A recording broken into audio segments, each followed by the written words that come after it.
Mahalakshmi रेसकोर्सवरील theme पार्कचा मार्ग आता मोकळा झालेला आहे। पुनर्विकास प्रस्ताव 540 मतांनी मंजूर करण्यात आलेल्या 120 एकर जागेवर पालिकेतर्फे आता पार्क उभारलं जाणार आहे। पुनर्विकास प्रस्ताव 540 मतांनी मंजूर करण्यात आलेला आहे। महालक्ष्मी रेसकोर्सवरील थीम पार्कचा मार्ग आता मोकळा झालेला आहे।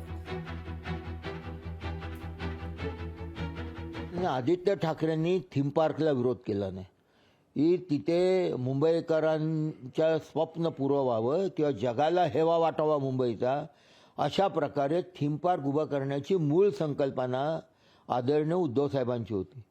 माझ्या माहितीप्रमाणे त्यावेळी उद्धव साहेबांनी त्याचं प्रेझेंटेशन पण केलं होतं।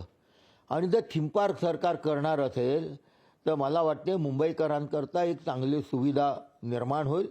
आणि आमच्या उद्धव साहेबांचं ते स्वप्न होतं, जसं कोस्टल रोड हे उद्धव साहेबांचं स्वप्न होतं, तसंच मुंबईकरांकरता एक चांगलं आणि स्वातंत्र्यानंतर मुंबईकरता चांगलं उभं केलेलं एक सुविधा ही निर्माण करण्याचं उद्धव साहेबांचं स्वप्न होतं, ते पूर्ण होईल असं मला वाटतं। लोकशाही मराठी ऐका, पहा, जागरूक रहा।